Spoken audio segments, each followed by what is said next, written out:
وآلہ وسلم اربع من اعطیہن فقد اعطی خیر الدنیا والآخرہ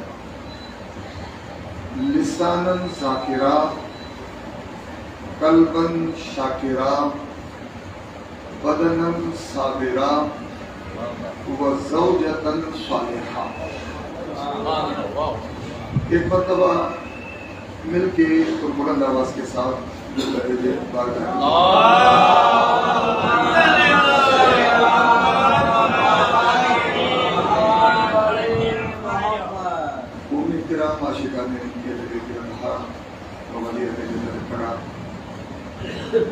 مجلس رضا ایصال ثواب کے حوالے سے ایک مومن نے اپنی والدہ کرام سیدہ تہذیبہ خاتون صاحبہ خدا متعال میں جوار سیدہ کونین سلام اللہ علیہ بلند مقام عطا فرمائے۔ ہم حاضر ہوئے اور ابتداً دو چار تمہیدی باتیں تاکہ جس موضوع پر ہم گفتگو کرنا چاہتے ہیں وہ تھوڑا کھل کر سامنے آ جائے اور واضح ہو جائے۔ تو ایصال ثواب کی مجلس ہے، اس لیے میں کوشش کروں گا کہ خالصتاً اصلاحی اور آئندہ کی تیاری کے حوالے سے کچھ گزارشات آپ کی بارگاہ میں عرض کر سکوں۔ میرا یہ رویہ رہا ہے کہ جب ایصال ثواب کی مجلس ہوتی ہے تو کوشش کرتے ہیں بلکہ ہم سب کو جو بھی خطبہ، جو بھی ذاکرین، جو بھی علماء تشریف فرما ہوتے ہیں اور مجلس برائے ایصال ثواب ہو تو گفتگو کا محور اور مرکز بھی ثواب ہی ہونا چاہیے۔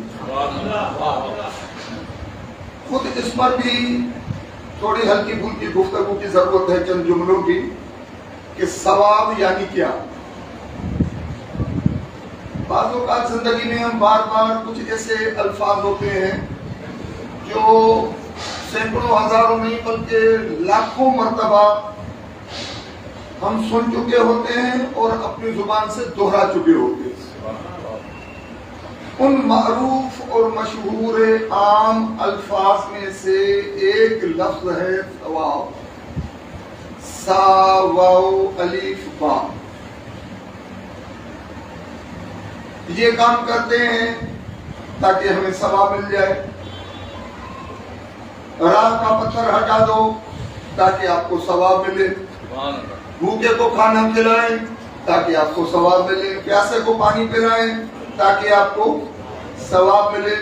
پلٹ کر کبھی ہم نے اپنے عالم سے، ذاکر سے، خطیب سے، مولانا صاحب سے کبھی یہ نہیں پوچھا کہ قبلہ پانی پلانے کا ثواب ملے گا، کھانا کھلانے کا ثواب ملے گا، راستے کا پتھر ہٹانے کا ثواب ملے گا، سچ بولنے کا ثواب ملے گا، یہ نیکی کرنے کا ثواب، وہ نیکی کرنے کا ثواب۔ یہ ثواب ثواب ثواب، آخر اس ثواب کا مفہوم اور مقصد ہے کیا؟ ہم لاکھوں کروڑوں روپے خرچ کرتے ہیں، مجالس منعقد کرتے ہیں، خیر و خیرات، خیرات، نیاز و نظر کا اہتمام، کسے لباس پہناتے ہیں، کسے کھانا کھلاتے ہیں، یتیم خانے بناتے ہیں۔ سب چیزوں کے پیچھے ایک ہی مفہوم، ایک ہی لفظ جو ہم بار بار بار بار سنتے آئے ہیں کہ ثواب ملے گا، ثواب ملے گا، ثواب ملے گا۔ اگر کوئی بچہ مجھ سے پوچھ لے کہ بابا میں نے پانی پلایا مجھے ثواب ملا، وہ ثواب دکھائیں تو صحیح، ثواب ہوتا کیا ہے؟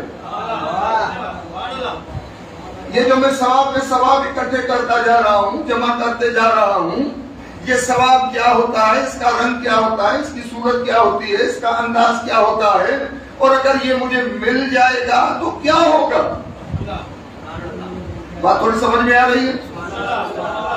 چاہتا ہوں کہ جس طرح میں نے عرض کی آپ کی بارگاہ میں کہ کچھ بنیادی باتیں، کچھ ضروری مفاہیم ہمارے ہاں ایک رسمی اور رواجی جو سلسلہ ہے گفتگو کا، وہ یہ چل پڑا ہے کہ کچھ اس قسم کی باتیں جس میں زیادہ تر جو حاوی ہو گفتگو وہ واہ واہ سبحان اللہ نعرے اور شور وور کر کے ہم ایک پونا گھنٹہ اور آخر میں ذکر مسائل کے چند جملے اور ہم نے آنسو بہا لیے اور چلے گئے۔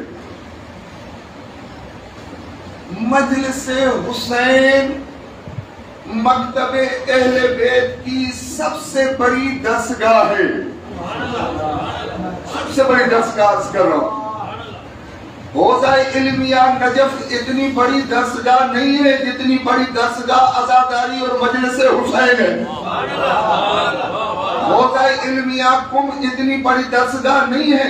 اس کا مقصد یہ نہیں ہے کہ میں حوزہ علمیہ نجف یا حوزہ علمیہ کم یا مشہد مقدس یا دیگر ہمارے علاقوں میں جو بڑے بڑے مدارس ہیں ان کا انکار کر رہا ہوں، جی نہیں، میں کہہ رہا ہوں وسعت کے اعتبار سے ہزاروں کی تعداد میں طالب علم زیر تعلیم ہوں گے حوزہ علمیہ نجف میں، چند ہزار یا 2-4 لاکھ طالب علم زیر تعلیم ہوں گے حوزہ علمیہ قم میں، مگر جب مجلس حسین برپا ہوتی ہے تو اس وقت فقط سکندر حال میں یہ 150-200 مومنین تشریف فرما نہیں ہے، جہاں جہاں دنیا میں ذکر محمد و آل محمد برپا ہو رہا ہے، اگر آپ کیلکولیشن کریں تو بیک وقت آپ کو اندازہ ہوگا دنیا میں کروڑوں لوگ اور سینکڑوں خطیب اور ذاکر مصروف ہوتے ہیں اس درسگاہ کا درس دینے میں۔ بیک وقت، اور یہاں داخلے کی کوئی فیس نہیں ہے، یہاں داخلے کی کوئی عمر نہیں ہے، یا داخلے کی کوئی قید نہیں ہے کہ جناب یہ مجلس ہے اس میں بچے کو نہیں آنا چاہیے، اس میں ایجنٹ بندہ 60 سال سے اوپر تو اخلاق صاحب خود 60 سال سے اوپر کے انہیں نہیں آنا چاہیے، جی نہیں، یہاں 6 ماہ بچے سے لے کر 90-100 برس کے بوڑھے اور بزرگ تک پڑھا ہوا ان پڑھ ہر صنف کا بندہ آ سکتا ہے، کیونکہ مجلس اہل بیت سب کے لیے وجہ نجات ہے۔ جب اس انداز میں ہم جانتے ہیں اور مانتے ہیں کہ سب سے بڑی کائنات کی درسگاہ کہ جس میں بیک وقت کروڑوں لوگ حاضر ہوتے ہیں، حسینی جو کلاس لگتی ہے اس میں ہزاروں لاکھوں کی تعداد میں اساتید یعنی ذاکر خطیب اور عالم کی صورت میں مولا کا ذکر ادا کر رہے ہوتے ہیں، سننے والے حمد انگوش ہو کر سن رہے ہوتے ہیں، تو لازم ہے کہ جب وہاں سے کوئی فارغ التحصیل ہو کر نکلتا ہے تو اسے مختلف القاب اور خطاب ملتے ہیں نا کہ جناب یہ اتنے برس پڑھا فلاں مدرسے میں، تو یہ اب حجت الاسلام والمسلمین، یہ علامہ، یہ مفتی صاحب، یہ فلاں مختلف ڈگریاں ہوتی ہیں۔ تو مجھ سے کوئی بچہ ہو سکتا ہے جوان سوال کرے کہ قبلہ ہم تو اتنے برسوں سے ذکر حسین کی درسگاہ میں بیٹھے ہوئے ہیں، مجالس حسین بار بار سن رہے ہیں، سینکڑوں مجالس ہم نے سن لی ہیں، تو یہاں کا فارغ التحصیل کون ہوتا ہے، کیا ہوتا ہے، اس کا لقب اور خطاب کیا ہے؟ تو میں ہاتھ باندھ کر ادب سے عرض کر دوں، یہاں جو نیت اور نیک نیتی کے ساتھ خلوص دل کے ساتھ مجلس حسین، ضروری نہیں ہے کہ سینکڑوں مجلس سنے، اگر ایک مجلس بھی خلوص نیت سے سنے تو وہاں کا فارغ التحصیل حجت الاسلام والمسلمین ہوتا ہے، اور یہاں کا فارغ التحصیل وہ بن کر نکلتا ہے۔ ایک مجلس انسان کو نیک نیتی کی بنیاد پر، خلوص دل کی بنیاد پر، اور اگر وہ واقعاً آمادگی کے ساتھ مولا کی بارگاہ میں حاضر ہو، رسم نہ نبھا رہا ہو، رواجی طور پر حاضر نہ ہو کہ چلو جمعہ نماز ادا ہو گئی، مجلس ہو رہی ہے، چلو سنتے چلیں، یاد بھی کھا لیں گے اور ذکر بھی ہو جائے گا اور فقط وہی جملہ کے ثواب مل جائے گا، جی نہیں، یہاں پر آ کر بیٹھے اس ارادے، جس طرح 2 رکعت نماز پڑھتا ہے نا کہ 2 رکعت نماز فجر پڑھتا ہوں واجب قربتن اللہ، ظہر پڑھتا ہوں واجب قربتن اللہ، مجلس حسین میں بیٹھ کر کم سے کم یہ ارادہ اور نیت ہونی چاہیے کہ مجلس حسین میں بیٹھا ہوں واجب قربتن الحسین، تاکہ مولا حسین کے قریب ہو سکوں۔ اور جب فکری اعتبار سے، عقیدتی اعتبار سے، نظریاتی اعتبار سے، واقعاً دل و جان کے ساتھ اگر کوئی گنہگار مولا حسین کے قریب آ جائے تو اس کا لازمی نتیجہ یہ نکلتا ہے کہ وہ حر بنتا ہے۔ تو عزیزوں، ابتدا ہم نے گفتگو کی ثواب کے حوالے سے۔ اگر آپ آمادہ بیٹھے ہیں تو 2-4 جملے عرض کرتا چلوں اور پھر اس حدیث کی طرف چلیں جو میں نے آپ کی خدمت میں تلاوت کی کا شرف حاصل کیا تھا۔ مل کے درود بھیجیں آمادگی کے لیے۔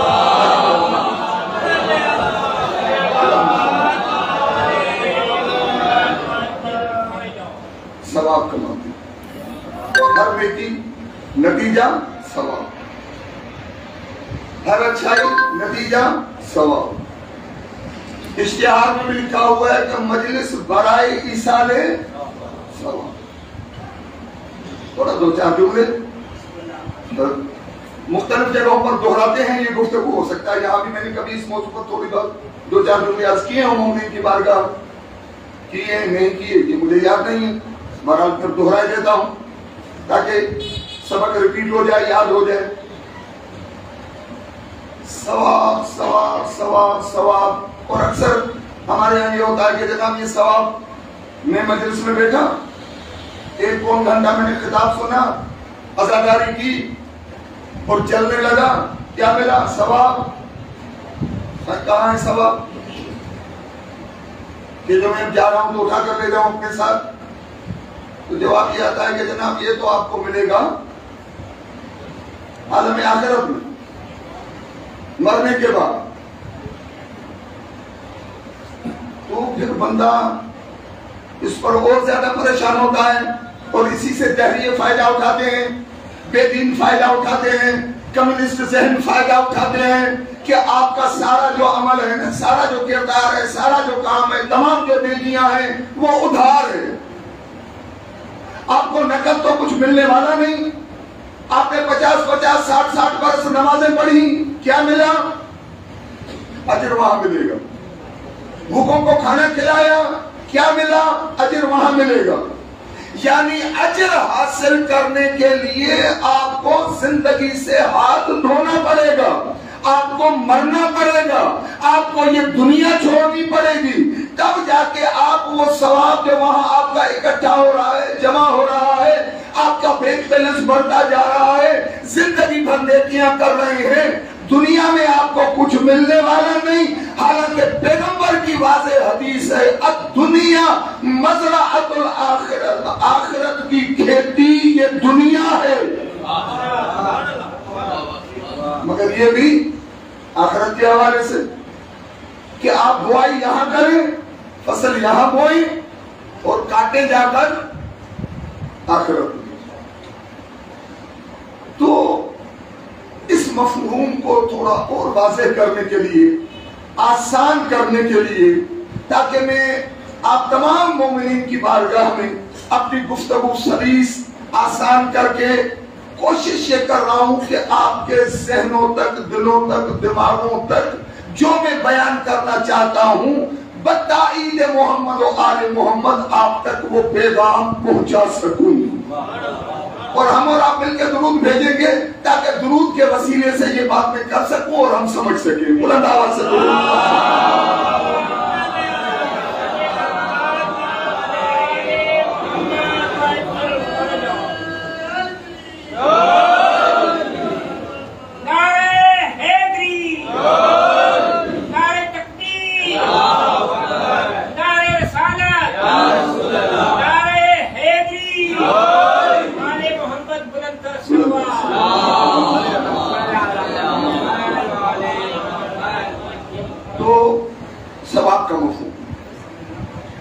آسان کر کے 2-4 جملوں میں تبصرہ ہم کریں گے اس مبارک پیغمبر کے فرمان کا جو میں نے آپ کی بارگاہ میں عرض کیا۔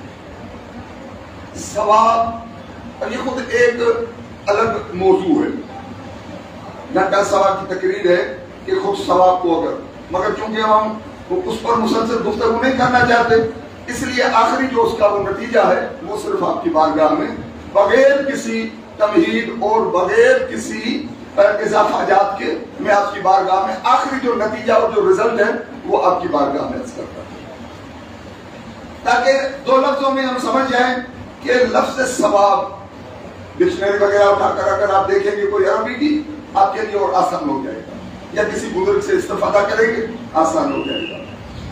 بیسیکلی یعنی میں درمیان کا ساری گفتگو کو چھوڑ کر آخری نتیجہ عرض کر رہا ہوں، ثواب یعنی لباس،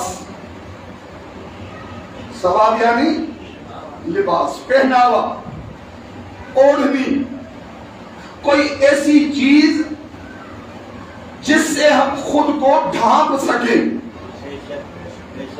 اب تھوڑا پھر لفظوں کی طرف چلیں، بھوکے کو کھانا کھلائیں تاکہ مجھے ثواب ملے، یعنی میں نیکیاں سر انجام اس لیے دے رہا ہوں کہ مفہوم کے اعتبار سے، نظریے کے اعتبار سے کوئی ایسا شامیانہ بنا سکوں، کوئی ایسا خیر کا، اچھائی کا، بہتری کا کوئی ایسی اوڑھنی ترتیب دے سکوں کہ جو نیکی کرنے کے جواب میں میرے عیبوں کو ڈھانپ دے،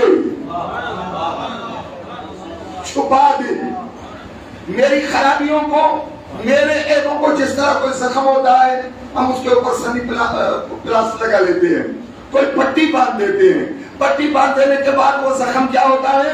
چھپ جاتا ہے، بند ہو جاتا ہے، اور پھر آہستہ آہستہ وہ حصہ روح صحت ہوتا ہے۔ تو ثواب کا مفہوم نتیجہ عرض کر رہا ہوں تمہیدی تمام گفتگو کو چھوڑ کر، ثواب یعنی وہ نیکی جو میرے گناہوں، جو میری برائیوں، جو میرے عیبوں، میری نافرمانیوں کو ڈھانپ دے اس طرح کہ میرا گناہ اس نیکی کی وجہ سے چھپ جائے۔ مل کے درود بھیجیں گے بات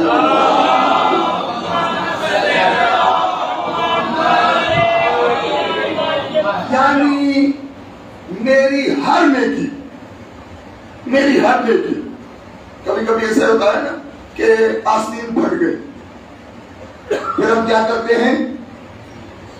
سلائی کرتے ہیں، ٹانکے لگاتے ہیں، ایک سوئی اٹھاتے ہیں، اس میں دھاگا ڈالتے ہیں، پھر آہستہ آہستہ وہ جتنا سلائی ادھری ہوئی ہے، کپڑا پھٹا ہوا ہے، اسے ہم ڈانٹتے جاتے ہیں۔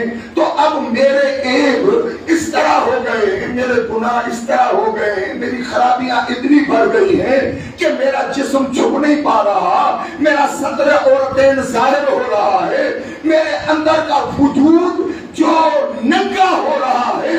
میں ثواب جتنے زیادہ کماؤں گا، جتنی اچھائیاں کروں گا، اتنے وہ ٹانکے لگتے جائیں گے، سلائی ہوتی جائے گی، اور میرا روحانی وجود چھپتا جائے گا، ڈھکتا جائے گا۔ ایک مرحلہ یہ آ جائے گا کہ گناہ ختم ہو جائیں گے، نیکیاں اشکار ہو جائیں گی۔ یعنی اس حوالے سے ہم عمل خیر جس کا نتیجہ ہم ثواب کہتے ہیں، ثواب۔ اچھا اب دو باتیں، یعنی پیغمبر کی حدیث جو میں نے آپ کی گوش گزار کی، اس کا مختصر ترجمہ اور پھر اس کی کچھ وضاحت۔ نبی کریم صلی اللہ علیہ وسلم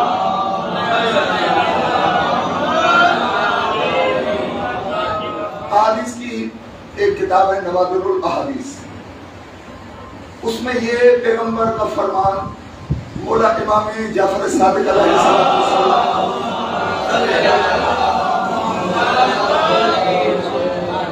کے ذریعے سے ہم تک پہنچا۔ امام علیہ السلام فرماتے ہیں کہ میں نے اپنے بابا، انہوں نے اپنے بابا، انہوں نے اپنے بابا، اور حتیٰ کہ یہ پاکیزہ سلسلہ پیغمبر گرامی تک پہنچتا ہے۔ مولا علی نے رسول اکرم سے سنا، پیغمبر نے کیا ارشاد فرمایا؟ اربع من اؤتیہن۔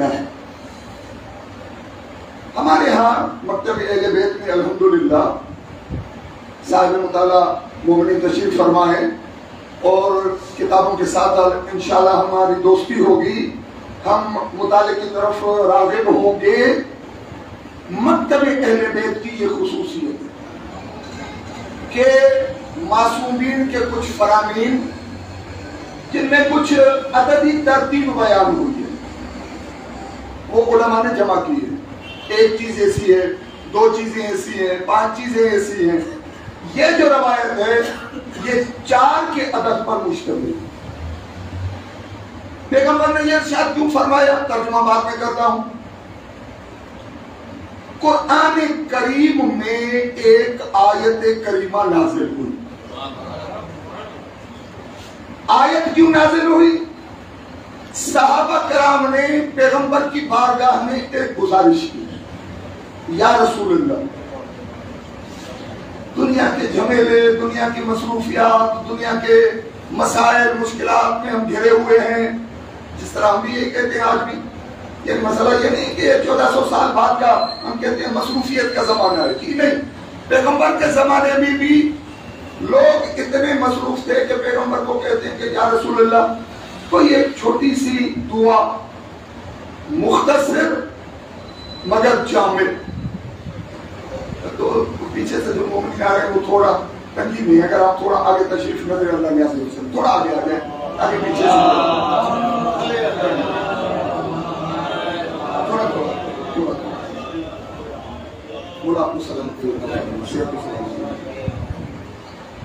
تو کوئی ایسی دعا مختصر مگر جامع کہ ہم مختصر لفظوں میں ہر اچھائی مانگ لیں خدا کی بات۔ جب صحابہ کرام نے اس قسم کی فرمائش کی تو قرآن کریم میں ایک آیت کریمہ نازل ہوئی جو قرآن کریم اور اسلامی تعلیمات کی مختصر ترین دعا ہے اور پھر جامع بھی ہے۔ یعنی جس طرح ہم اردو میں کہتے ہیں کہ کوزے میں دریا بند ہو جاتا ہے، وہ دعا کیا تھی؟ آیت قرآن ہے، بسم اللہ الرحمن الرحیم، ربنا، آپ سب کو یاد ہوگی انشاءاللہ، ربنا آتنا فی الدنیا حسنۃ فی الآخرۃ حسنۃ وقنا عذاب النار۔ ایک آیت ہے، ایک سطر میں یہ پوری آیت آ جاتی ہے۔ ربنا، یہ ہمارے پالنے والے، یہ ہمارے رب، آتنا فی الدنیا حسنۃ، ہمیں دنیا کا خیر عطا فرما، وفی الآخرۃ حسنۃ، خیر دنیا اور پھر خیر عقبہ اور آخرت۔ اب اندازہ لگائیں کتنا مختصر جملہ ہے، یہ اعجاز قرآن ہے، یہ اعجاز قرآن ہے۔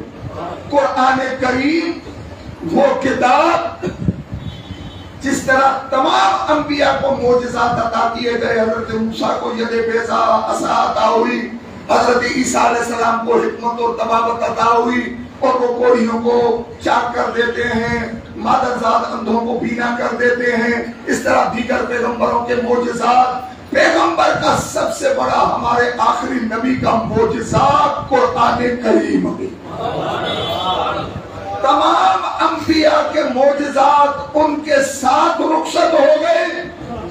حضرت موسیٰ گئے، عصائے موسیٰ ان کے ساتھ، ید بیضا ان کے ساتھ، حضرت عیسیٰ اٹھا لیے گئے، کوڑیوں کو شفا ان کے ساتھ، مادرزاد اندھوں کو بینائی ان کے ساتھ رخصت ہو گئے۔ اب نابینا کو آپریشن کروانا پڑتا ہے۔ حضرت عیسیٰ کا معجزہ حضرت عیسیٰ کے ساتھ رخصت ہو گئے، مگر پیغمبر گرامی صلی اللہ علیہ وآلہ وسلم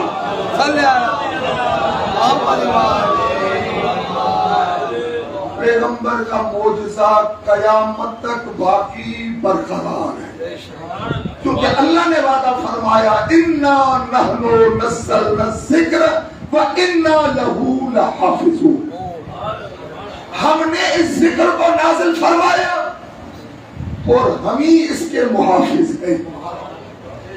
تو قرآن کریم پیغمبر کا جیتا جاگتا معجزہ، اور معجزہ بھی ایسا کہ پیغمبر کے ساتھ مدینے میں نہیں ہے، پیغمبر کا وہ جیتا جاگتا انٹرنیشنل بین الاقوامی تا قیامت باقی رہنے والا معجزہ، اور پھر معجزے پر معجزہ ایسا کہ پیغمبر کی برکت سے اللہ نے اس کو اتنا پھیلا دیا، جس طرح عالمین کے لیے رسول رحمت بن کر آئے، اس طرح قرآن کو بھی ہدی للعالمین بنا دیا۔ نعرہ تکبیر، نعرہ رسالہ، نعرہ حیدری، درود بھیجے بارگاہ محمد۔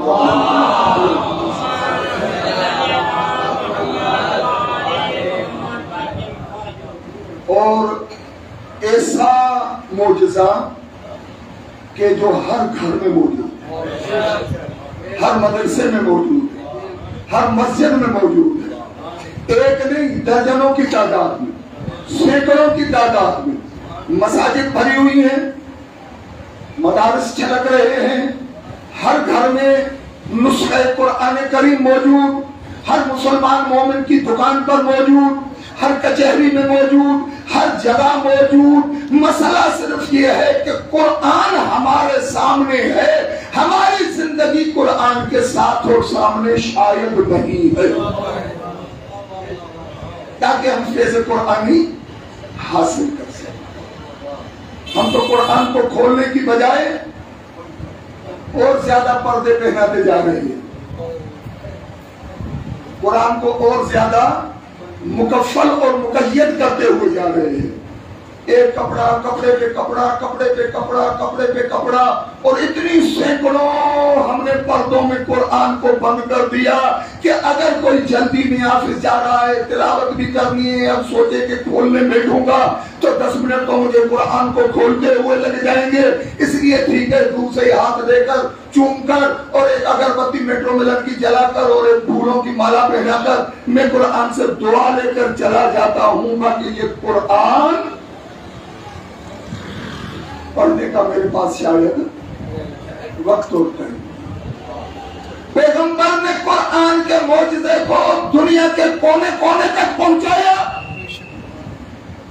اللہ نے ہر گھر تک پہنچایا، اور امت نے اس قرآن کو ایک ایسی چیز متروک، ایک ایسی چیز کہ جس کے ساتھ ہمارا ربط، ہماری دوستی، ہمارا تعلق، یعنی ہم نے آپ نے تو دیکھا ہے کہ اکثر وہ جو ہم میت اٹھاتے ہیں تو میت کے سرہانے تو قرآن ہوتا ہے، مگر زندہ مسلمان اور مومن کے سرانے نسخہ قرآن نظر نہیں آتا۔ لیکن قرآن ہمارے ساتھ ہونا چاہیے، ہمارے پیٹ پر ہونا چاہیے، ہمارے سرہانے ہونا چاہیے۔ اس لیے بار بار یہ جو حدیثیں سنتے ہیں، روایتیں سنتے ہیں، فرامین سنتے ہیں پیغمبر کے، معصومین کے، کون سے فرامین کہ رات کو سوتے ہوئے اتنی آیتوں کی تلاوت کر کے بندہ سوئے، تو قرآن ساتھ ہوگا تو تلاوت کرے گا نا۔ اور پھر اندازہ لگائیں قرآن کی رحمت کا، برکت کا اور کرامت کا کہ معصوم سے پوچھا گیا، بولا اگر قرآن مجھے یاد ہے، مثلا سورہ فاتحہ الحمدللہ ہم سب کو یاد ہے، سورہ اخلاص ہم سب کو یاد ہے، کچھ اور سورے چھوٹے چھوٹے ہم سب کو یاد ہیں، تو معصوم سے پوچھا گیا، بولا جو یاد ہے وہ پڑھ لیں۔ امام نے فرمایا ہم پڑھ لیں، ہم نے کہا تو ثواب ملے گا، مگر اگر دیکھ کر قرآن پڑھو گے تو دوہرا ثواب عطا ہوگا، دوہرا ثواب، کیونکہ قرآن صرف پڑھنا ثواب نہیں ہے، قرآن پر نظر ڈالنا بھی ثواب ہے۔ قرآن کو دیکھنا بھی ثواب، قرآن کو پڑھنا بھی ثواب، قرآن کو سننا بھی ثواب۔ سننے والا سن رہا ہے کان لگا کر ثواب، اس لیے آپ نے اگر دیکھ کر پڑھا دیکھنے کا ثواب ملا، آپ نے تلاوت کی تلاوت کا ثواب ملا، آپ کے ساتھ آپ کی بہو بیٹی زوجہ بھائی بھانجا کوئی تشریف فرما ہے، کوئی مومن بیٹھا ہوا ہے اور وہ بھی سن رہا ہے تو اس کا سننا اس کے لیے بھی ثواب، مگر آپ کے بھی لیے بھی ثواب کہ آپ کسی اور کو خود فقط نہیں پڑھ رہے ہیں، کلام الہی دوسرے تک بھی پہنچا رہے ہیں۔ تو اندازہ لگے۔ اب پھر واپس آتے ہیں، آپ نے وہ مسئلہ بھول تو نہیں گئے نا کہ جس کی وجہ سے ہم یہاں آئے تھے؟ مسئلہ ذہنوں میں ہے، مل کے درود بھیجیں اگر ذہنوں میں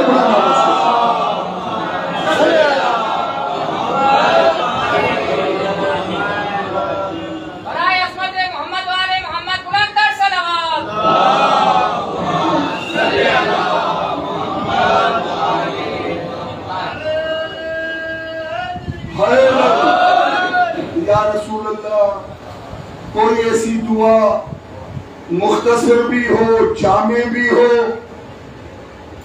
پھر ان صحابہ کرام رضوان اللہ تعالی علیہم کی فرمائش پر خدا نے یہ آیت کریمہ عطا کی کہ ان کی فرمائش کو پورا کیا جائے۔ کہا پیغمبر نے سنا دے ربنا آتنا فی الدنیا حسنتا وفی الآخرت حسنتا وقنا عذاب النار، کائنات کی مختصر ترین اور جامع ترین دعا یہ آیت قرآنی جو پیغمبر نے اپنے صحابہ اور عالم انسانیت کو تعلیم فرمائی۔ مفہوم، معانی اور مقاصد۔ پروردگارہ پالنے والے ہمیں دنیا کا خیر اور آخرت کے حسنات وقنا عذاب النار، دنیا کا خیر عطا آخرت کا خیر عطا کر، اور ان خیروں کے درمیان ہمارے لیے یہ مقدر فرما کہ ہم ان کے نتیجے میں جہنم کی آگ سے آزاد ہو جائیں، یعنی نجات کا سامان فراہم ہو جائے۔ جب دنیا کا خیر نصیب ہوگا اور آخرت کا خیر نصیب ہوگا تو لا محالہ لازماً اس کا نتیجہ یہ نکلے گا کہ انسان نار جہنم سے آزادی کا پروانہ حاصل کر لے گا۔ اب آتے ہیں اس حدیث مبارکہ کی طرف جو زہرا کے بابا، حسنین کے نانا اور علی مولا کے بھی مولا نے ارشاد فرمایا۔ کیا فرماتے ہیں پیغمبر گرامی مرتبہ صلی اللہ علیہ وآلہ وسلم؟ اور میں نے گزارش کی کہ روایت فرماتے ہیں مولا امام جعفر صادق علیہ السلام،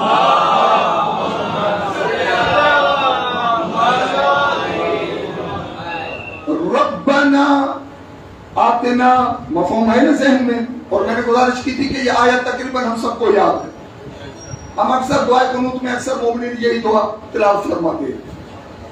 اب پیغمبر فرماتے ہیں، پھر پیغمبر سے لوگوں نے پوچھا، صحابہ کرام نے جب یہ دعا نازل ہوئی، یہ آیت کریمہ نازل ہوئی تو پھر صحابہ کرام تشریف لائے، یا رسول اللہ یہ اندازہ لگائیں تربیتی انداز فکر، تربیتی انداز فکر۔ صحابہ کرام تشریف لائے، یا رسول اللہ ذرا وضاحت کے ساتھ ارشاد فرمائے کہ دنیا اور آخرت کا خیر ہے کیا؟ یہ تو کلی مفہوم ہے نا کہ دنیا حسنۃ و فی الآخرۃ حسنۃ، دنیا کے حسنات آخرت کے حسنات، یہ کیا ہے؟ تھوڑا اس کے ڈیفینیشن بیان کریں، وضاحت ارشاد فرمائیں۔ اب پیغمبر نے یہ حدیث گرامی ارشاد فرمایا، ارشاد رسول کرم ہوتا ہے اربع، چار چیزیں من اعطیہن، یہ چار چیزیں جس کو عطا کی گئی، یہ چار چیزیں جسے مل گئی، فقد اعطی خیر الدنیا والآخرہ۔ وہ آیت کریمہ ذہن میں رہے، ربنا آتنا فی الدنیا حسنہ وفی الآخرۃ حسنہ وقنا عذاب النار۔ پیغمبر فرماتے ہیں اربع من اوتیہن، جسے 4 چیزیں عطا کی فقد اوتی خیر الدنیا والآخرہ، اسے دنیا کا خیر بھی مل گیا، آخرت کا خیر بھی مل گیا۔ اور یقیناً ہم اور آپ چاہیں گے کہ وہ کون سی 4 چیزیں ہیں کہ جن کے عطا ہونے پر، جن 4 چیزوں کے مل جانے پر ہمارے لیے دنیا اور آخرت کا خیر سمٹ کر ہمیں عطا کر دیا جائے۔ فقط اوتی خیر الدنیا والآخرہ۔ اب آپ وہ 4 چیزیں ذرا غور سے سنیں گے، کیونکہ ہر چیز کی وضاحت میرے الگ مجلس ہے، میں مختصراً عرض کر رہا ہوں جس طرح ثواب کا مفہوم مختصراً عرض کیا۔ فقط اوتی خیر الدنیا والآخرہ، اب وہ 4 چیزیں لسانن براکرا۔ کون سی 4 چیزیں؟ یعنی دنیا اور آخرت کا خیر 100% اگر مل جائے اور وہ 4 چیزوں میں مقید ہو، 4 چیزوں میں بند ہو، تو ہر چیز کے کتنی مارکس ہوئے؟ 25۔ ٹھیک ہے، اب ہم اور آپ غور کرتے جائیں گے۔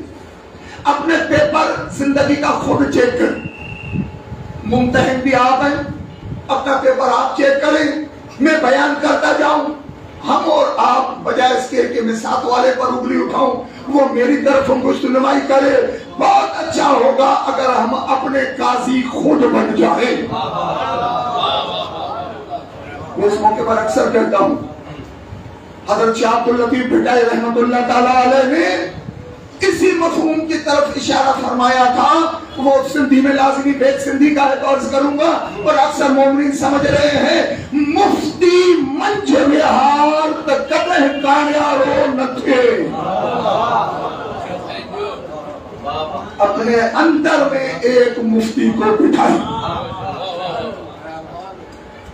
ایک مفتی اپنے اندر جس کا نام ہم نے ضمیر رکھا ہوا ہے، اگر وہ سویا ہوا نہ ہو یا مر نہ چکا ہو اور ضمیر جاگ رہا ہو تو لطیف سرکار فرماتے ہیں اس ضمیر کو اپنا مفتی بنائیں اور اس کی عدالت میں اپنے کردار کا کیس پیش کریں اور کہے کہ مفتی سائیں نبی سرکار نے فرمایا یہ 4 چیزیں جسے مل گئیں اسے دنیا اور آخرت کا خیر مل گیا، اب تو فتویٰ دیتا جا ان 4 میں سے کون سی چیزیں میسر ہیں تو میں شکر ادا کرتا جاؤں، اور اگر نہیں ہے تو اپنانے کی کوشش کرنا شروع کروں۔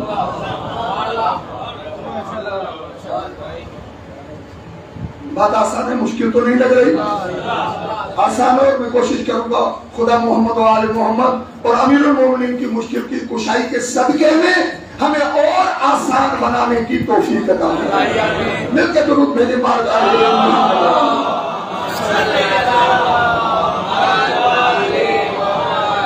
اربع من اوتیہن، 4 چیزیں جسے عطا کی گئی، فقط اوتی خیر الدنیا والآخرہ، دنیا اور آخرت کا خیر۔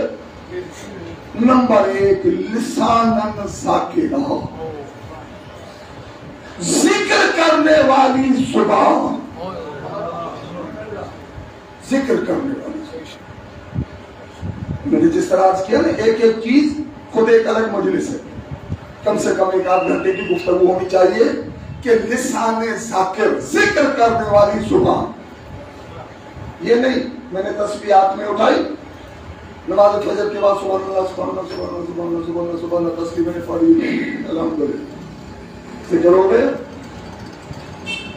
یا ہمارے یہاں تو ایک فرقہ بن گیا ذکریہ کہ وہ بس اس کا کام یہ اللہ اللہ اللہ، وہ سمجھ رہا ہے میں ذکر کر رہا ہوں، مگر قرآن جس گھر میں نازل ہوا ان وارثان قرآن سے پوچھے کہ ایک وہ گھرانہ کہ جہاں پر آیت قرآن کی نازل ہوتی رہی، مولا امام حسن مجتبی علیہ السلام جب اپنی مادر گرامی کا شیر مقدس تناول فرما رہے تھے اور پیغمبر کے قلب مقدس پر آیت نازل ہو رہی تھی تو حضرت زہرا کے پاس پیغمبر آئے کہ زہرا ابھی ابھی قرآن کی کچھ آیت نازل ہوئی ہے، آپ کو سناؤ۔ حضرت زہرا نے فرمایا بابا آپ سنائیں گے یا میں سناؤں؟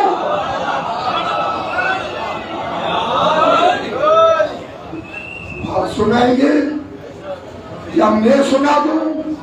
رسول اکرم نے آپ کو ہمیں سمجھانے کے لیے کہا زہرا یہ ابھی ابھی آیتیں نازل ہوئی، میں نے کسی کو نہیں بتائی، پہلے آپ کی خدمت میں حاضر ہوا تاکہ آپ کے گوش گزار کروں۔ حضرت زہرا نے کہا بابا جبرائیل نازل ہوئے آپ کو آیتیں بتاتے جا رہے تھے، جیسے جبرائیل نے آیتیں آپ کو بتانا شروع کی آپ نے اپنی زبان مقدس سے دہرانا شروع کی۔ حسن جو دودھ پی رہا تھا اس نے دودھ پینا چھوڑ دیا۔ مسجد نبوی میں آپ آیتیں پڑھ رہے تھے، میری گودی میں حسن تلاوت کر رہے تھے۔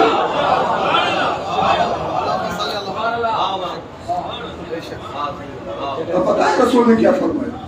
پیغمبر آگے بڑھے، مولا امام حسن مجتبیٰ کو اپنی پاک جھولی میں اٹھا لے، سینے سے لگایا، ان کے پیشانی مقدس پر بوسہ دے کر پیغمبر نے فرمایا ہاں زہرا حسن وہ آیتیں کیوں نہ سنائے، کیونکہ حسن مجھ سے ہے، میں حسن سے ہوں۔ خدا کی عزت اور جلال کی قسم، جو میں دیکھتا ہوں تم دیکھتے ہو، جو میں سنتا ہوں تم سنتے ہو۔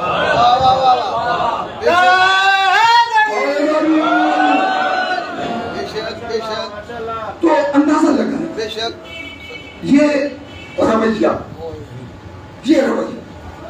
ان ہستیوں سے قرآن کے معانی اور مفاہیم اور پیغمبر کی احادیث متبرکہ کے معانی اور مفاہیم معلوم کر کہ جن کے گھر میں قرآن کا نزول ہوا۔ لسان ذاکرہ، ذکر کرنے والی زبان، گانے پھیرنے والی، تسبیح چلانے والی، دو چار لمحے محسوس کر دینا کہ ہم بیٹھے ذکر کر لیا، اجتماعی طور پر اللہ اللہ پڑھ لیا، ذکر ہو گیا۔ مولانا زین العابدین علیہ السلام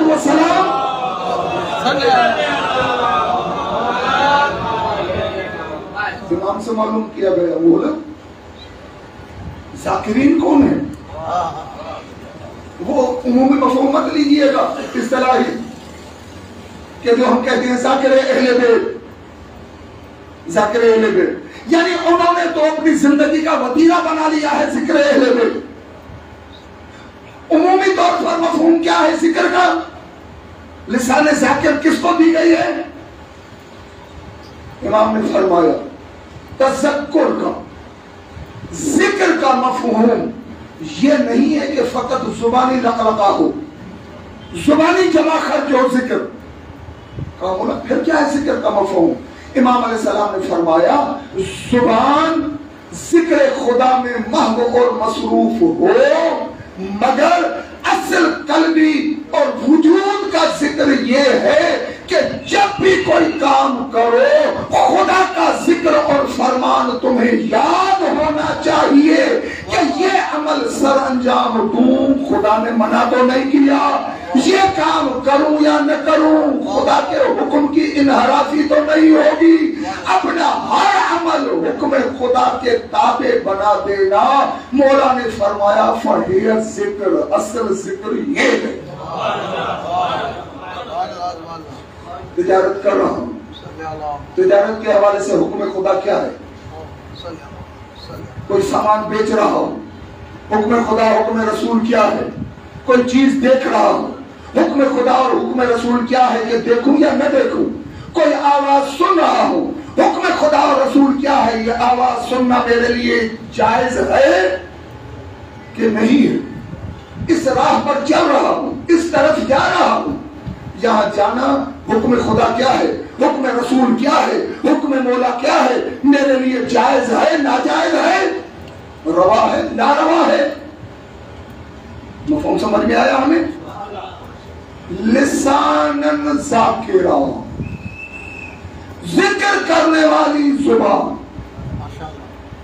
خدا کا تذکر اور خدا کو یاد رکھنے والی زبان، کسی بھی موقع پر خدا کو نہ بھولیں، خدا کا ذکر ہر لمحہ پیش نظر ہو، پیش نگاہ ہو، زبان زد عام ہو۔ کتنی مارکس مل گئی؟ 25۔ ایک کوارٹر مارکس ہمیں اگر ذکر کا مفہوم سمجھ میں آ گیا. لسانن ذاکرہ 25 مارکس، قلبن شاکرہ پھر 25 مارکس کا پیپر ہے. پیپر ٹوٹل 4 ہیں دنیا اور آخرت کا خیر سمجھنے کے لیے. خدا ہر دم یاد اگر ہے تو 25 مارکس. اور رسول اکرم سے پوچھا گیا کہ یا رسول اللہ، بندہ نافرمانی کب کرتا ہے، بندہ گناہ کا کام کب کرتا ہے، بندے سے کوئی برائی سرزد کیسے ہوتی ہے؟ پیغمبر نے فرمایا جس لمحے، مفہوم پر غور کیجئے گا، جس لمحے بندہ خدا کو بھلا دیتا ہے اسی لمحے وہ گناہ کرتا ہے.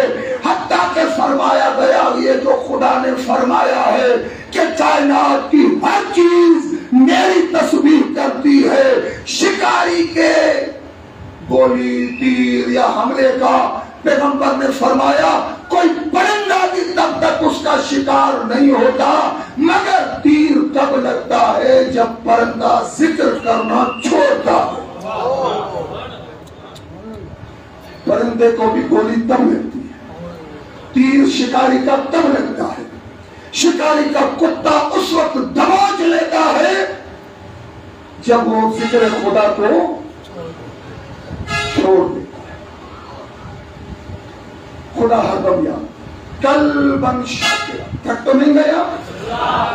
اگر تھک گئے تو 25 ایک سبجیکٹ بات مکمل کر لیتے ہیں. نعرہ تکبیر، نعرہ رسالت، نعرہ حیدری، نعرہ محمد بلند تر سرور. مشکل یہ ہے کہ میں تھوڑا لمبا مضمون شروع کر کے بیٹھا ہوں. اگر آپ چاہیں گے کبھی ایسے بھی ہوتا ہے کہ ایک پیپر لے لیا جاتا ہے پھر یونیورسٹی کرتی ہے، کہتی ہے کہ باقی دوسرے پیپر ہم نے ملتوی کر دی ہے، پوسٹ پون کر دی ہے، وہ کسی اور مجلس پر چھوڑے دیتے ہیں. اگر آپ راضی بیٹھے ہوں گے اور قنوت کے ذریعے اجازت دیں گے تو مختصر کر کے بیان کروں گا، نہیں تو جواب دے دوں گا.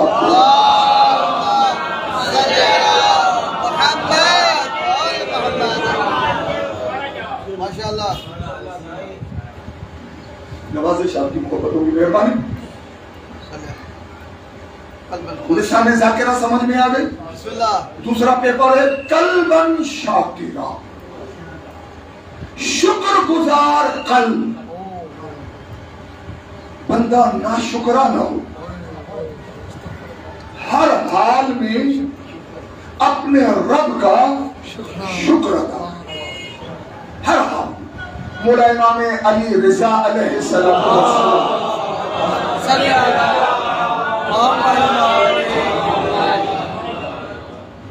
مولا سے پوچھا گیا، مولا بندے کا عام انسان غیر معصوم، اگر میں کہہ دوں عام انسان، عام بندے کا ایمان کا سب سے اونچا درجہ کیا ہے؟ سب سے اونچا درجہ. امام علیہ السلام نے فرمایا عام مومن کے لیے، بندے کے لیے ایمان کا سب سے بلند بالا مقام اور مرتبہ یہ ہے کہ رضائے خدا میں راضی ہو جائے. جو میرے لیے خدا نے مقدر فرمایا، جو میرے لیے خدا نے بہتر جانا، جو مجھے دیا گیا، اس پر اپنے دل میں کجی، احساس محرومی، شکوہ، شکایت کا احساس ختم کر. ارے یار یہ پڑوسی کا کل اتنا چھوٹا گھر تھا، آج اتنا بڑا بنگلہ بنا لیا، یا اللہ سے تو نے اتنا نواز دیا، میرے پاس تو کوئی پرانی بائسیکل ہے یا پرانی پھٹی جلدی موٹر سائیکل ہے، وہ تو نئے ماڈل کی سوئفٹ پر گھوم رہا ہے، ٹویوٹا پر گھوم رہا ہے. یہ میرے لیے کیا، یہ میرے لیے کیا، میرے لیے کیا. قلبن شاکرہ، جتنا خدا نے تجھے نوازا ہے، جس سے محروم ہے اس کی شکایت نہ کر، جتنا عطا کیا ہے اس کا شکر ادا کر. اور وہ خود ہی فرماتا ہے لَإِن شَكَرْتُمْ لَأَزِيدَنَّكُمْ، اگر تم شکر گزار بن جائے گا میں نعمتوں میں اضافہ کر دوں گا. شکوہ اور شکایت زبان پر نہ لا، ہر حال حال میں راضی برضا رہ، نیکیوں کا راستہ نہ چھوڑ، ناجائز طریقے اختیار نہ کر، چیزیں فراہم کرنے کے لیے، لوازمات فراہم کرنے کے لیے برائی اور شیطان کے راستے پر نہ چل۔ ہمارے ہاں تو یہی ہوتا ہے نا۔ ابھی ہمارے یہاں کوئی ایک تنظیمی اجلاس تھا، وہاں پر کسی بزرگ نے نشاندہی فرمائی کہ آپ تنظیمی لوگوں میں یہ عیب ہے، بڑی خرابیاں ہیں۔ وہ تو درس لے کر چلے گئے، پھر بحث مباحثہ شروع ہوا تو سب وہ تنظیمی دوست پریشان ہو گئے۔ سائن تو نے تو فرما دیا کہ آپ بالکل بیکار ہیں، آپ نے یہ عیب ہے۔ میں نے بولا بھائی دیکھو، یہ تھے ہمارے علماء، حتیٰ کہ ائمہ، حتیٰ کہ انبیاء، کیونکہ مولا علی نے نبی کریم کے حوالے سے یہ فرمایا ہے کہ وہ انسانیت کے طبیب ہیں،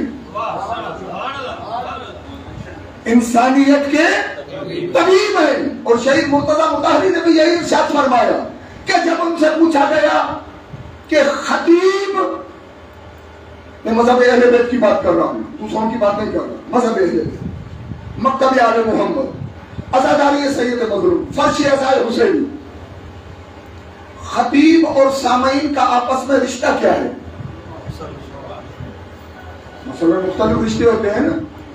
کلاس میں استاد پڑھا رہا ہے، جو پڑھ رہے ہیں وہ کون ہے؟ شاگرد۔ ان کا آپس میں رشتہ کیا ہے؟ استاد اور شاگرد کا، باپ اور بیٹے کا رشتہ، حاکم اور رعایا کا رشتہ، یہ مختلف تعلقات ہوتے ہیں نا۔ وہ ریت، وہ حاکم، وہ بیٹا، وہ باپ، وہ شاگرد، وہ استاد۔ شہید مرتضیٰ مطہری سے کسی نے پوچھا کہ حاضرین اور سامعین اور خطیب کا آپس میں رشتہ کیا ہے؟ بڑا ذکر ہے۔ شہید مرتضیٰ مطہری نے کہا میں نے غور کیا، استاد شاگرد، کہا نہیں، باپ اور اولاد، کہا نہیں، حاکم اور رعیت، کہا نہیں۔ غور کرتا رہا، نتیجے کس پر پہنچے؟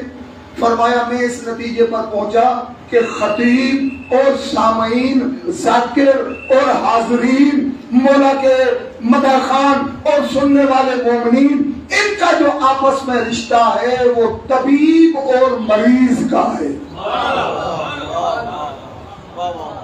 کون سا رشتہ ہے؟ طبیب اور، آپ کہیں گے یہ کون سا رشتہ ہوا؟ اخلاق صاحب طبیب ہیں اور ہم سب مریض ہیں؟ جی نہیں، ابھی میں کچھ لمحوں کے لیے طبیب ہوں، میں نیچے بیٹھوں گا کوئی اور ذاکر آئے گا، پھر میں مریض ہوں، وہ طبیب ہے، پھر وہ نیچے اترے گا کوئی دوسرا ذاکر آئے گا، پھر وہ طبیب ہے، یہ مریض ہے۔ کیونکہ طبیب بھی مریض تو ہو سکتا ہے، اسے بھی بیماری تو ہو سکتی ہے، مگر آپس کا رشتہ اور طبیب کی شناخت کیا ہے کہ جب مریض اس کے سامنے آتا ہے، مثلا آپ آنکھوں کے ڈاکٹر کے پاس چلے جائیں چیک اپ کے لیے، دل کے ڈاکٹر کے پاس چلے جائیں، دماغی ڈاکٹر کے پاس چلے جائیں، وہ جب آپ کو ڈائگنوز کرے گا، دیکھے گا، مختلف ٹیسٹ کروائے گا، تو آپ کے جسم کی جو چیزیں درست ہیں وہ تھوڑی بتائے گا۔ جناب مبارک کو آپ کے کان صحیح ہیں، آپ کی زبان صحیح ہے، آپ کے لنگس پھیپھڑے صحیح ہیں، آپ کا پتا صحیح ہے، آپ کا یہ صحیح ہے، لبلبا صحیح کام کر رہا ہے، یہ نہیں بتائے گا۔ وہ صرف کیا بتائے گا؟ مرض بتائے گا، بیماری بتائے گا، اس کا علاج بتائے گا۔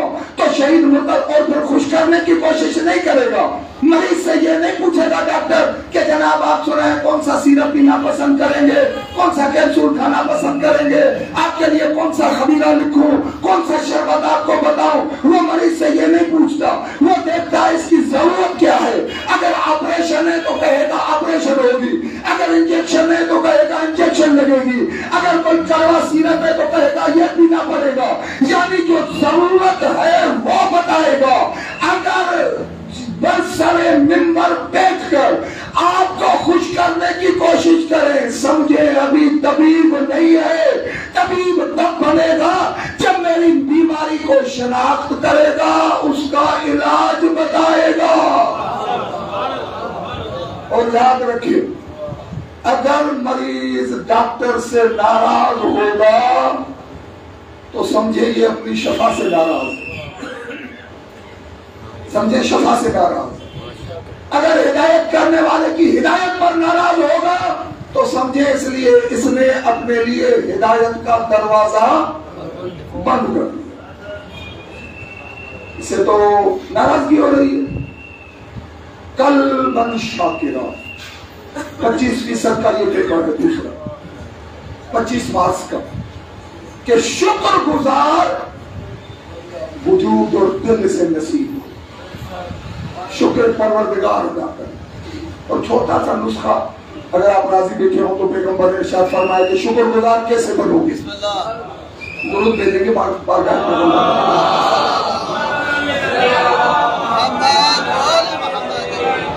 گفتگو اپنے آخری مرحلے انتہائی آخری. شکر کا نسخہ پیغمبر سے پوچھا گیا یا رسول اللہ شکر گزار کیسے بنے. پیغمبر نے فرمایا دو حوالوں سے. دنیوی زندگی میں اپنے سے کمتر کو دیکھو. دنیوی زندگی میں دنیوی معاملات میں اپنے سے کمتر کو دیکھو گے شکر گزار بنو گے.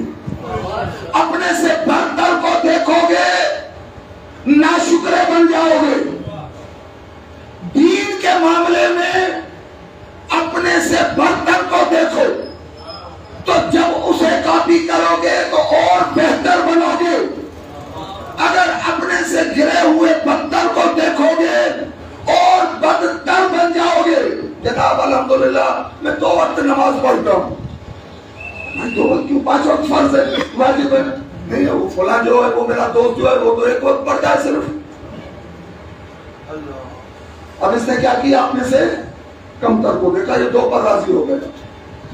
مگر گھر کا کوئی ایسا فرد کوئی ایسا دوست کوئی ایسا یار کوئی سنگتی جو 5 جگانہ نماز کا پابند ہے یہ 2 وقت پڑھنے والا اگر نماز 5 جگانہ کے پابند کو دیکھتا ہے نماز 5 جگانہ کا پابند اگر تہجد گزار کو دیکھتا ہے تو پیغمبر کہتے ہیں دین میں اپنے سے اعلیٰ کو دیکھو. اعلیٰ بننے کی کوشش کرو گے. دنیا میں اپنے سے کمتر کو دیکھو. موٹر سائیکل پر بیٹھے ہو نا کار والے کی طرف نظر اٹھا کر نہ دیکھو. نہ دیکھو. گھر میں پنکھا ہے نا تو کولر اور اے سی والے کو نہ دیکھو. اگر آپ 9-10 گریڈ کے ملازم ہو تو 17-18 والے کو نہ دیکھو. 4-5 گریڈ والے کو دیکھو. بائک پر گھوم رہے ہو سائیکل والے کو دیکھو. سائیکل ہے پیدل چلنے والے کو دیکھو. پیدل گھوم رہے ہو معذور کو دیکھو. جب دنیا میں اپنے سے کمتر کو دیکھو گے شکر گزار بنو گے. اپنے سے اوپر والے کو دیکھو گے ناشکرے بنو گے. اسی لیے پیغمبر فرماتے ہیں قرآن میں حکم ہے کہ نظریں جھکا کر چلو. نظریں جھکا کر نتیجتاً شکر گزار. لساناً ذاکرا قلباً شاکرا. نمبر 3 25 مارچ ہو. چوتھا پیپر بدناً صابرا. صابر وجود صبر کرنے والی جسم و جان. تکلیفیں آئیں مصیبتیں آئیں مشکل وقت آئے بے چین نہ ہو جاؤ. تڑپنا نہ شروع کرو. ایک دن دوسرے کو ڈھڈورا پیٹنا نہ شروع کرو. اسی لیے فرمایا گیا مثلا کسی آپ نے مجھ سے پوچھا جناب اخلاق صاحب کیا حال ہے. الحمدللہ مولا کا کرم شکر گزر رہی ہے.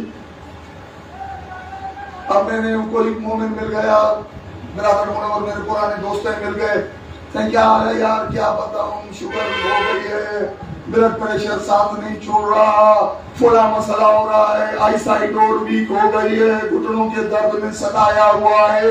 مولا فرماتے ہیں جس نے اپنی بیماری کو کسی کے ساتھ سوائے طبیب کے سوائے ڈاکٹر کے اگر کسی اور کے ساتھ اس طرح وہ ڈھڈورا پیٹنا شروع کیا مولا فرماتے ہیں یہ بیماری کا نہیں خدا کی گلا اور شکوہ کر رہا. کسی دوست کسی عزیز کسی رشتہ دار کی کال آ گئی فون آ گئی اور ہم نے اپنے ٹکڑے بیان کرنے شروع کی. فرمایا اپنا ہم اور غم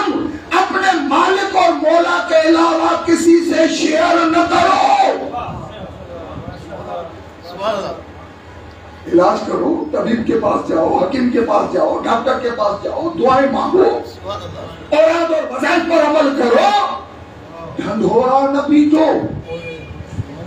تیسرا بڑا پیپر ہے بدنن صابرا، صبر کرنے والا وجود، جسم اور جان، ذکر کرنے والی زبان، ہر دم خدا یاد، شکر کرنے والا دل بندہ ناشکرانہ ہو، صبر کرنے والی جسم اور جان بندہ صابرین میں ہو۔ اس لیے تو فرمایا ان اللہ والصابرین، کام میں بے چینوں کے ساتھ نہیں ہوں، صبر کرنے والوں کے ساتھ ہوں۔ صبر کرو، ڈھنڈورا نہ پیٹو، اپنی تکلیفوں کو برداشت کرو۔ اسی لیے فرمایا کہ مومن کے لیے ایک دن کا بخار اگر اسے وہ صبر اور استقامت کے ساتھ برداشت کر رہا ہے، امام نے فرمایا تم تو بیماری سے نفرت کرتے ہو، تمہیں پتہ نہیں تمہاری بیماری ایک دو روز کے لیے آ کر تمہارے کتنے برسوں کے گناہوں کو دھو ڈالتی ہے۔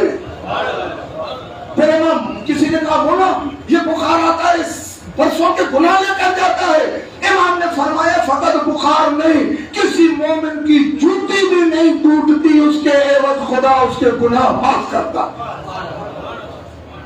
صبر کریں مصیبتوں پر، تکلیفوں پر۔ تیسرا پیپر حل، آخری بات اور گفتگو تمام۔ چوتھا پیپر کون سا ہے؟ اب آپ اندازہ لگائیں گے کہ یہ چوتھا تو بالکل مختلف پیپر ہے، بالکل مختلف ہے تین پیپر سے۔ شکر گزار، صبر کرنے والا، ذکر کرنے والا، ذکر ایک پیپر، شکر دوسرا پیپر، صبر تیسرا پیپر۔ یہ تین بڑے اہم چیزیں ہیں۔ اب چوتھی چیز سب سے اہم ہے اور مگر سب سے الگ ہے، وہ کیا ہے؟ پیغمبر فرماتے ہیں وَزَوْجَةً صَالِحَةً، ذکر، شکر، صبر، یہ تینوں پیپر آپ نے فرض کرے حل کر لیے، اور الحمدللہ خدا بھی یاد ہے، شکر گزار کوئی ہوں، تکلیفوں مصیبتوں پر صبر بھی کر رہا ہوں، مگر فرمایا ان سب کو بقا اور دوام کے لیے، ان چیزوں خوبیوں کو باقی رکھنے کے لیے یہ چوتھا دنیا اور آخرت کا خیر تمہارے لیے ضروری ہے۔ اگر مرد ہو تو صالح زوجہ، اگر عورت ہو تو صالح شوہر، ان تینوں خوبیوں کو باقی رکھنے کا سبب یہ چوتھی بات ہے۔ اگر زوجہ صالح ہے تو آپ شکر گزار بھی آسانی سے بنیں گے، ذکر کرنے والے بھی بنیں گے، صبر کرنے والے بھی بنیں گے۔ اگر زوجہ خدا نے خواستہ غیر صالح ہے تو آپ سے شکر چھڑوا دے گی، صبر چھڑوا دے گی، ذکر چھڑوا دے گی، دنیا چھڑوا دے گی۔ کیوں؟ تو پتا ہے تبصرہ کرنا میں زیادہ اس پر نہیں چاہتا، میں نے کہا تھا کہ گفتگو آخری مرحلے میں ہے، ہم اور خود آپ خود سوچیں، اکثر اوقات رشوت، سود، ظلم، زیادتی، ناجائز مال کمانا، شور مچانا، بدتمیزی کرنا زوجہ کے ناصالح ہونے کی وجہ سے ہوتا ہے۔ ارے کیا ہے فلاں کے پاس گئے، وہ ہم تو اس بھائی شادی میں نہیں جانے والے، کیا ہوا وہ مہندی پر بھی وہی کپڑے، ولیمے پر بھی وہی کپڑے۔